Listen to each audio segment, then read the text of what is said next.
My name is Owen Barrier. I'm going to be a rising sophomore next semester. Um, I'll be in the School of Electrical Engineering, and I just got confirmed into the Catholic Church this past Divine Mercy Sunday. My personality is very intellectual based, and I feel like that can be said for a lot of Purdue students. That's why we're at Purdue. Um, so the initial thing that drew me into the Catholic faith was how intellectual it sounded, especially with the Dominicans. Very intellectual based and very grounded in evidence and research and stuff like that. But I was initially drawn by the works of St. Thomas Aquinas, because I grew up in a non-denominational megachurch kind of environment where my faith was definitely emphasized in my upbringing, but it was very like surface level. But the works of St. Thomas Aquinas really helped me to kind of deepen my faith and deepen my love for Jesus Christ and the Eucharist. I went on a couple years long journey of discovering what the early church actually looked like, how the early church actually worshipped. And there was a time between there that I was an atheist for a little bit. I was agnostic. I kind of like tossed it aside and be like, I'll worry about that later. But one of my friends introduced me to St. Thomas Aquinas' 5 ways to prove the existence of God. I read through them pretty thoroughly, and I had no rebuttal to them. I couldn't disprove them. So at that point, I was like, maybe I should follow whatever religion this guy's in. And of course, he is Catholic. So my first mass, it was pretty nice. We got in. I kind of didn't know what to do because the person I was going with was they hadn't been to mass in a while either. But we were kind of getting back into it because I had shown some interest in the church, and they're like, "Oh, I'm Catholic too. Let's go to mass." So we got in there. We forgot to genuflect, but we got into the pew. But when the liturgy of the Eucharist was going on at the mass, there was something that I knew was different about this kind of ritual as I grew up to know it, or as it was told to me when I was young. There was something different about the way that Catholics worship in the Mass than there is, like the stage megachurch kind of deal. There's something different that I could tell. I think for me it was more of an evolution, because of course I kind of wanted to start the journey when I learned of St. Thomas Aquinas' 5 ways. But I think the moment that I really wanted to actually do, the whole 9 yards of getting confirmed and everything, when I discovered what the early church really thought of the Eucharist, because I wanted to know which denomination was the right one, obviously. But I think the moment when I learned that what the early church thought of the Eucharist was exactly how the Catholic Church also thinks of it, that is the moment when I was like, okay, I'm ready to finally do this. Before I got to Purdue, I was researching, what Catholic churches are on the campus, and I was so blessed to hear that it was St. Thomas Aquinas, who was also my confirmation saint. It was so amazing to hear that because I was really hoping that the church on campus would be an intellectual kind of place, and also so blessed to have the Dominicans here as that kind of shining light of knowledge on campus. But the thing that really drew me to St. Tom's, or at least the thing that helped me keep going back, was the community, definitely. Never before have I ever seen any community of Christians, not even just Catholics, but Christians in total, that were so deep and devout in their faith, and that's what really kept me coming back. Yeah, so my experience was, I went in knowing a lot that was already going to be said, because about 5 years, I've spent the previous 5 years kind of researching all that was going to be said in the class. But there were some things in the class that even I didn't touch on. There were some things that I didn't know, and some things I never even heard of until I got to the class.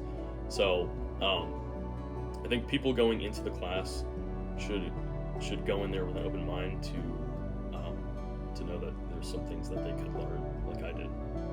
But I have noticed a stark contrast between my life before and after the graces of the Eucharist. Even especially with the first confession as well, I've noticed that there is definitely a difference between living in a state of mortal sin and living in a state of grace after confession and after receiving the Eucharist. I've noticed myself being more in tune with the Holy Spirit, and I've noticed myself being more adverse, or I've noticed myself having an easier time resisting temptation after becoming Catholic, which is, I didn't think I would notice anything different because I felt like I was a practicing Catholic before I was confirmed, but even after, I definitely felt like there was something different going on. Both my parents grew up Protestant, and I was raised in a kind of a non-denominational atmosphere, but when I first told my parents, like, hey, I want to get confirmed a couple of years ago, they were not happy with that. But as I kind of grew in my faith and kind of demonstrated to them, like, hey, this is a good thing that I'm doing. At my confirmation this couple of weeks ago, they were proud and happy to be there, and that was one of the easier obstacles to overcome. Other than that, though, intellectually, it was a little hard for me to accept some of the Marian dogmas, coming from like a non-denominational tradition that never really talked about her outside of Christmas. It was a little harder to accept those, but I think James and the OCIA and Ministry to the Baptized team did a really good job of explaining why and how we believe those things. I think the Eucharist, of course, is the summit of faith. It's the most important sacrament, in my opinion, which I think a lot of Catholics would agree with. But I think the Church's teaching on the Eucharist is one of the most beautiful things I've ever heard in my entire life. Parish community has, when I got confirmed and we were kind of done after Mass, I probably had about like 20 to 50 people come up to me, and even some people I didn't even know come up to me and be like, oh, congratulations, good job on getting confirmed, and kind of hearing a bunch of people that I grew to know over the year, and some people I didn't even know come up to me. It was kind of a surreal moment for me, because to me at that point I was like, wow, this is kind of showing me that I'm doing the right thing. It was really awesome after that. The parish community has been such a blessing over the past year.